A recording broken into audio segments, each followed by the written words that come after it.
আর সুকুতুর মূল অর্থ হলো চুপ করা, তার সাথে আরও বিভিন্নভাবে দূর হওয়া, মারা যাওয়া, প্রচণ্ড হওয়া, এই অর্থগুলোও নেওয়া যায়। তবে তার মূল অর্থ হইল চুপ করা। এটা ফাইলে লাজিম, তার সাথে কোনো মফুলুন বিহি আসে না। এটা চুপ করা, যার সামনে চুপ করবে আমামা আসবে। যেমন মুসলিম কখনো বাতিলের সামনে চুপ করবে না। কি বলবেন? লা ইয়াসকুতুল মুসলিমু আমামাল বাতিলি আবাদান। তুমি কেন আমার সামনে চুপ করলে? লিমা সাকাত্তা আমামি, লিমা সাকাত্তা আমামি। তুমি কখনো জুলুমের সামনে চুপ করিও না। লা তাসকুত আমামা যুলমি আবাদান। এই ছাত্রটি শিক্ষকের সামনে চুপ করেছে। সাকাতা হাযা তিলমিজু আমামাল মুআল্লিমি। সাকাতা হাযা রাজুলু আনিল হাক্কি, হক থেকে চুপ করা। সাকাতা হাযা রাজুলু, কোনো কিছু থেকে চুপ করেছে। আনিল হাক্কি, হক থেকে সে চুপ, মানে হকের কথা সে বলছে না। সাকাতা আনিল হাক্কি, হক থেকে সে চুপ রয়েছে। সত্য কথা যেটা, এটা মানুষের সামনে সে বলবে, কিন্তু না বলে সাকাতা আনিল হাক্কি, হক বলা থেকে সে চুপ রইল। বুঝছেন কীভাবে ব্যবহার করবেন? যে জিনিস থেকে সে চুপ রইল, যে জিনিস তার বলার দরকার ছিল সে বলে নাই, এটা থেকে চুপ রয়েছে, তার শুরুতে আন। তুমি কেন ইসলামের কথা থেকে, ইসলামের কথা বলা থেকে চুপ রইলে? ইসলামের কথা বলা থেকে, এখানে বলার জন্য আলাদা আরবি লাগবে না। লিমাজা সাকাত্তা আনিল ইসলামী, অথবা আন কাউলিল ইসলামীও বলতে পারো। ইসলামের কথা থেকে, বা আন কালিমাতিল ইসলামী, কেন তুমি ইসলামের কালিমা, বা আন কাউলিল হাক্কি, হক কথা থেকে কেন তুমি চুপ রইলে। এরপরে আসুকুতুর অর্থ দূর হওয়া। দূর হওয়া মানে কোনো জিনিস দূর হওয়া, যা থেকে দূর হবে তার থেকে, তার শুরুতে আন হবে। যেমন সাকাতাল গাদাবু আনহু, তার থেকে রাগ চলে গেছে, দূর হয়ে গেছে। সে এত সময় খুব রাগী ছিল, খুব রাগে, পরে একটু ঠান্ডা হয়ে ফ্যানের নিচে বসলো, বসার পরে একটু সময় পরে ওবাদা কালিল বা সাআতিন সাকাতা আনহুল, কি চলে গিয়েছে? যা চলে যাবে, যা দূর হবে সেটা ফাইল হবে। সাকাতা মানে চুপ হয়ে গিয়েছে। সাকাতাল গাদাবু, রাগ চুপ হয়ে গিয়েছে। আনহু, তার থেকে, তার থেকে রাগ চুপ হয়ে গিয়েছে। রাগ চুপ হয়ে যাওয়া মানে কি? রাগ চলে যাওয়া। তার থেকে রাগ চলে গিয়েছে। সাকাতা আনহুল গাদাবু, সাকাতা আনহুল গাদাবু। গাদাবা কেন? চুপ তো করছে কে? রাগ চুপ করেছে, রাগে চুপ করেছে। রাগ ফাইল এখানে, রাগ তার থেকে চলে গেছে মানে কি? সাকাতা আনহুল গাদাবু, রাগ তার থেকে চলে গেছে, এখন তুমি চলে আসো ঘরে। এরপরে সাকাতাল মারিদু, অসুস্থ ব্যক্তি চুপ করেছে। অসুস্থ ব্যক্তি, সে অসুস্থ ছিল, হঠাৎ সে একেবারে চুপ। মুখ দিয়েও কোনো কথা নাই, শরীরেরও কোনো কথা নাই, হ্যাঁ, শ্বাসেরও কোনো কথা নাই, সব চুপ হয়ে গিয়েছে। মানে কি? সে মারা গিয়েছে। সাকাতাল মারিদু অর্থ তুমি বলতে পারো, যখন কেউ মারা যায়, অসুস্থ মানুষ মারা যায়, বলতে পারো মাতা, না বলে মাতাল মারিদু, না বলে বলতে পারো সাকাতাল মারিদু। অসুস্থ ব্যক্তি চুপ করে ফেলেছে, বুঝছে না? চুপ করে ফেলেছে মানে কি? শেষ, মরে গেছে। আরেকটা অর্থ হলো প্রচণ্ড হওয়া, শক্ত হওয়া। সাকাতাল হাররু, হাররু মানে কি? গরম। হাররুন মানে গরম। গরমটা চুপ করেছে মানে কি? আমরা অনেক সময় বলি না যে যখন, যেদিন খুব বেশি রোদ ওঠে আর কোনো বাতাসেও নড়ে না, গাছের পাতা নড়ে না, চুপ, সব চুপ, ফ্যানও নেই, ফ্যানেও নড়ে না, ফ্যানও চুপ করছে, বা গাছের পাতাও চুপ করছে, হ্যাঁ, গাছের ডালও নড়ে না, পাতাও নড়ে না, ঘাসও চুপ, সব চুপ। এই দিন গরমটা কেমনে হয়? বেশি হয় না? প্রচণ্ড হয় না? গরম চুপ করেছে মানে কি? গরম প্রচণ্ড, প্রচণ্ড হয়ে গিয়েছে। সাকাতাল হাররু, গরম প্রচণ্ড হয়েছে। সাকাতাল বারদু, ঠান্ডা প্রচণ্ড হয়েছে। এই গেল আসুকুতুর ব্যবহার। মূল অর্থ কি? চুপ, চুপ করা। এরপরে দেখেন আল ইবাদাতু, আল ইবাদাতু অর্থ ইবাদত করা বা পূজা করা। আল্লাহর ইবাদত করলে ইবাদত করা, শয়তানেরটা করলে পূজা করা। মন দিয়ে গিয়ে ইয়াবুদুস সানামা, এই লোকটি মূর্তির ইবাদত করে না, মূর্তির পূজা করে। তো পূজা করার জন্য আল ইবাদাতুই বলেন, যার পূজা করবে, যার পূজা করবে বা যার ইবাদত করবে সে মাফউলুন বিহি হবে। এই লোকটি মূর্তির পূজা করে, কি বলবেন? হাযার রাজুলু ইয়াবুদুস সানামা, ইয়াবুদু হাযার রাজুলুস সানামা। আমি সব সময় আল্লাহর ইবাদত করি। আনা আবুদুল্লাহ দাইমান, তুমি সর্বদা, হে মুসলিম তুমি সর্বদা আল্লাহর ইবাদত করো, তুমি আল্লাহর ইবাদত করো। উবুদু কেন হবে? উবুদ সাকিন না, সাকিনের উপরে আল্লাহ আলিফ লাম ওয়ালাতে সাকিন কি হবে? উবুদিল্লাহ দাইমান, তুমি সর্বদা আল্লাহর ইবাদত করো। উবুদিল্লাহু হবে ফাইল, তো তুমি যার ইবাদত করবে সে মাফউল হবে, আল্লাহর ইবাদত করবে তাই আল্লাহ মাফউল হবে। মাফউল মানে কি? হ্যাঁ, আল্লাহ, আল্লাহ এই শব্দটাকে মাফউল বানাতে হবে, আল্লাহ শব্দকে মাফউল বানাতে হবে, জবর দিতে হবে। উবুদিল্লাহ, তুমি তোমার রবের ইবাদত করো। উবুদ রাব্বাকা, আর শয়তানের পূজা করিও না।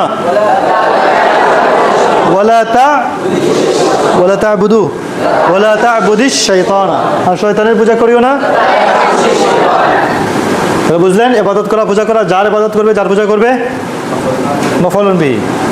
এরপরে দেখেন আত-তুলুউ অর্থ উদয় হওয়া, যে উদয় হবে সে ফাইল হবে, যেখানে উদয় হবে সেখানে মিন হবে, যেখান থেকে মিন। তাইলে দেখেন সূর্য প্রতিদিন পূর্ব দিক থেকে উদয় হয়, সূর্য উদয় হয়, কে? সূর্য, যে উদয় হয়েছে ফাইল। তো সূর্য উদয় হয় আরবি কি? তাতলুউশ শামসু, পূর্ব দিক থেকে, মিনাল মাশরিকি কুল্লা ইয়াউমিন, তাতলুউশ শামসু কুল্লা ইয়াউমিন মিনাল মাশরিকি, সূর্য প্রতিদিন মাশরিক থেকে, পূর্ব দিক থেকে উদয় হয়। কিয়ামতের পূর্বে পশ্চিম দিক থেকে উদয় হবে। ওয়াতাতলু ক্বাবলাল কিয়ামাতি, পশ্চিম দিক থেকে, মিনাল মাগরিবি। আত-তুলু অর্থ উদয় হওয়া, যেটা উদয় হবে সেটা ফাইল হবে, ঠিক আছে? রাত্রিবেলা চাঁদ উদিত হয়, চাঁদ আকাশের দিগন্তে, আকাশের দিগন্তে আরবি কি? ফি উফুকিস সামাই, উফুকুন মানে দিগন্ত, আকাশের দিগন্তে রাত্রিবেলা চাঁদ উদয় হয়। বলেন কে উদয় হয়? চাঁদ, চাঁদ ফাইল। তাহলে বলেন তাতলুল কামারু, তাতলু কেন? আল কামার তো মুযাক্কার। ইয়াতলুল কামারু, আকাশের দিগন্তে, ফি উফুকিস সামাই, রাত্রে, ফিল লাইলি লাইলান, ইয়াতলুল কামারু ফি উফুকিস সামাই ফিল লাইলি, রাত্রে বেলা আকাশের দিগন্তে চাঁদ উদিত হয়। আর তুলোর অর্থ উদিত হওয়া, যে উদয় হবে সে ফাইল হবে।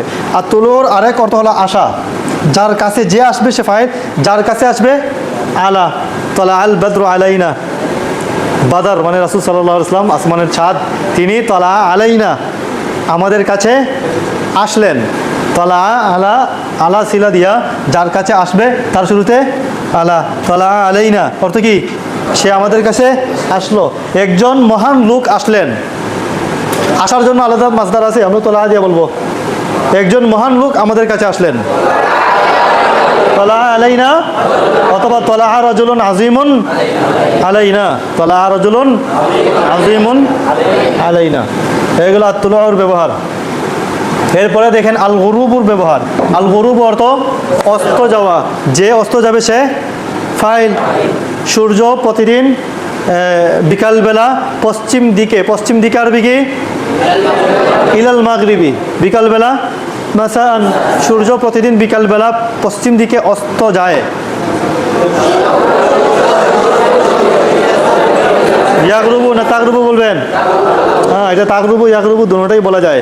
কেন বলা যায় এটা তোমরা যখন নাহর কিতাবাদি পড়বে, নিয়মগুলো পড়ানো হবে আগামী বছর, তখন দেখবেন কখন এই সূর্য তো মুআন্নাস, কিন্তু এরপরও ইয়াতলো তাতে দুটোটাই বলা যায়। কিন্তু আমরা এখন এটা বলবো না, আমরা এখন আরবি শিখতেছি, মুজাক্করকে মুজাক্করে রেখে মুআন্নাস শব্দ যেটা পাবো এটাকে মুআন্নাস বানিয়ে, আমার কাজ হলো শিখাগুলা তামরিন করা, মুজাক্করের সাথে মুজাক্কর, মুআন্নাসের সাথে মুআন্নাস ব্যবহার করা। তো সূর্য পশ্চিম দিকে অস্ত যায়,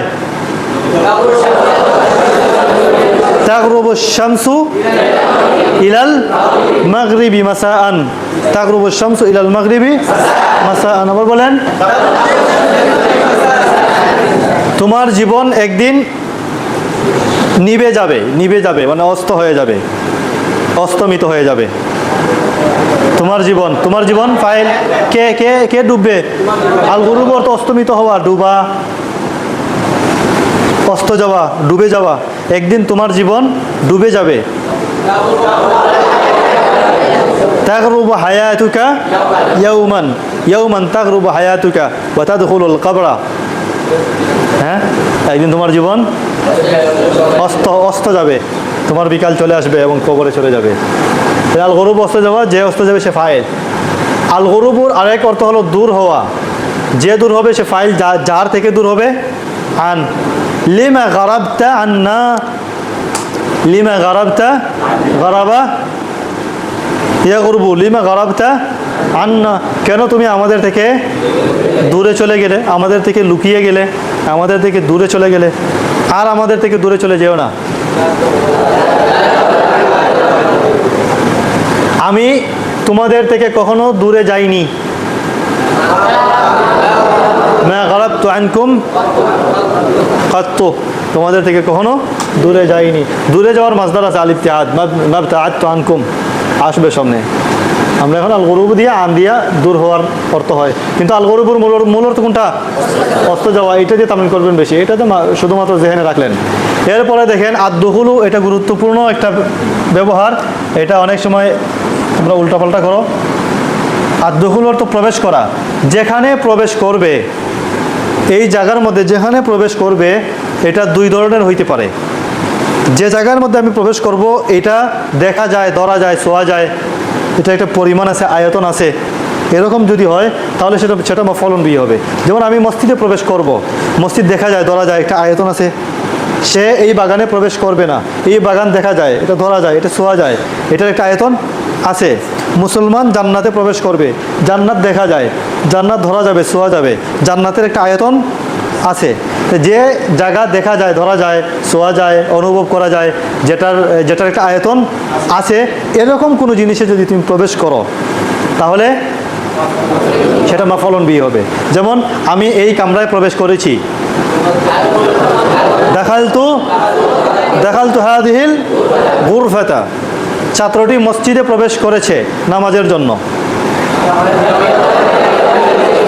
দাখালা তিলমিজুল মসজিদা লিসসালাতি, তুমি কেন মন্দিরে প্রবেশ করলে? লিমা দাখালতা আল মা'বাদা, লিমা দাখালতাল মা'বাদা ওয়া আনতা মুসলিমুন, অথচ এখানে ওয়াবের অর্থ কি হবে? অথচ, ওয়া আনতা মুসলিমুন, অথচ তুমি একজন মুসলিম। কাইফা দাখালতাল মা'বাদু, মা'বাদা, যেখানে প্রবেশ করবে মাফউলুন বিহি হবে। মুসলমান মৃত্যুর পর জান্নাতে প্রবেশ করবে। ইয়াদখুলুল মুসলিমুল জান্নাতা, ফাইলকে একবারে আগে আনো, ফাইলকে আগে আনো। কে প্রবেশ করবে? মুসলিম ফাইলকে আগে আনো। আল মুসলিমু ইয়াদখুলুল জান্নাতা বাদাল মাউতি ওয়াল মুশরিকু ইয়াদখুলু ফিন নারি, ইয়াদখুলুন নারা বাদাল মাউতি। জাহান্নাম, এটার একটা আয়তন আছে, এটাও দেখা যাবে, ধরা যাবে। তাহলে প্রবেশ করা, যেখানে প্রবেশ করবে সেটা দেখা যায়, ধরা যায়, আয়তন আছে, এরকম হইলে মাফউলুন বিহি। আর যদি যেখানে প্রবেশ করবে এটা দেখা যায় না, ধরা যায় না, এটাকে ছোঁয়া যায় না, এটার কোনো আয়তন নাই, এটার কোনো আয়তন নাই, এরকম যদি হয়, তার কোনো আয়তন নাই, তাহলে ফি ব্যবহার করবেন। যেমন আমি, এই লোকটি আজ ইসলামে প্রবেশ করেছে, ইসলামের কি কোনো আয়তন আছে? নাই। ইসলামকে চোখ দিয়ে দেখা যায়, ইসলামের কাজ দেখা যায়, কাজের মাধ্যমে ইসলাম চেনা যায়। কিন্তু মূল ইসলাম, এটা একটা ধর্ম, এটা আল্লাহ তাআলার একটা বিধান, এটা চোখ দিয়ে দেখা যায় না, তার কাজ দেখা যায়। ঠিক আছে? ইসলামের কোনো আয়তন নেই, পুরো বিশ্বেই ইসলাম ঘুরে বেড়াবে, কোনো আয়তন নেই। পৃথিবী যদি কোনোদিন বাড়ে, ইসলামের সীমাও বাড়বে, সেখানেও ইসলাম পৌঁছাবে। তাহলে ইসলাম, এই লোকটি ইসলাম ধর্মে প্রবেশ করেছে। দাখালা হাযার রাজুলু ফিল ইসলামি, দাখালা হাযার রাজুলু ফিল ইসলামি, আমি কুফুরে প্রবেশ করব না। লা আদখুলু ফিল কুফরি, লা আদখুলু ফিল কুফরি, আমি কুফরে প্রবেশ করব না। তাহলে কুফর, এটার কোনো সীমানা নাই। ঠিক আছে? এটা একটা সাধারণ একটা বিষয়। আচ্ছা, তাইলে যে জিনিস দেখা যায় না, সীমানা নেই, এরকম কোনো বিষয়ের সাথে প্রবেশ করলে ফি আসবে। আর যে জিনিস দেখা যায়, আয়তন আছে, এই জিনিসে প্রবেশ করলে মাফউলুন বিহি হবে। এরপরে দেখেন আদ-দুহুলুর আরেক অর্থ হলো সাক্ষাৎ করা। যার সাথে সাক্ষাৎ করবে তার শুরুতে আলা আসবে। আমি মাদ্রাসায় গিয়ে শিক্ষকের সাথে সাক্ষাৎ করব, বলেন আযহাবু ইলাল মাদ্রাসাতি, এবং শিক্ষকের সাথে সাক্ষাৎ করব। ওয়া আদখুলু আলাল মুআল্লিম, তুমি বাড়িতে গিয়ে তোমার বাবার সাথে সাক্ষাৎ করো। ইযহাব ইলা বাইতিকা, এবং তোমার বাবার সাথে সাক্ষাৎ করো। ওয়াদখুল আলা আবিকা, ওয়াদখুল আলা, তুমি কেন আজ আমার সাথে সাক্ষাৎ করোনি? লিমা মা দাখালতা আলাইয়াল ইয়াউমা, লিমা মা দাখালতা আলাইয়াল। আদ-দুখুল অর্থ সাক্ষাৎ করা, যার সাথে সাক্ষাৎ করবে আলা। আদ-দুখুলুর আরেক অর্থ হলো হস্তক্ষেপ করা। হস্তক্ষেপ করা, যেখানে হস্তক্ষেপ করবে ফি আসবে। হস্তক্ষেপ করা, আমরা বলি না যে আমার কথায় তুমি তোমার পা ঢুকিও না, সে সব কথায় নাক গলায়, বলে না, সব কথায় সে হস্তক্ষেপ করে, সব কথায় তার নাক গলায়, সব কথায় তার হাত ঢুকায়, বলে না, সব বিষয়ে তুমি তোমার পা দিও না, সব বিষয়ে নাক গলাইও না, বলে না। এই হস্তক্ষেপ করা কোনো বিষয়, যেখানে হস্তক্ষেপ করবে ফি আসবে। আমি তোমার এই বিষয়ে হস্তক্ষেপ করব না, আর তোমার এই বিষয়ে আমি নাক গলাবো না, মানে তোমার এই বিষয়ে আমি প্রবেশ করব না। তুমি তোমারটা নিয়ে থাকো, আমি গিয়ে প্রবেশ করব না এই বিষয়ে, ঠিক আছে? আমি তোমার এই বিষয়ে হস্তক্ষেপ করব না। লা আদখুলু ফি আমরিকা হাযা, তুমি কেন এই বিষয়ে হস্তক্ষেপ করলে, এই বিষয়ে কেন গিয়ে ঢুকলে, বলেন লিমা দাখালতা ফি হাযাল আমরি, এই বিষয়ে কেন হস্তক্ষেপ করলে। তো হস্তক্ষেপ করা অর্থে যেখানে হস্তক্ষেপ করবে সেখানে ফি আসবে, বুঝাইছে তো?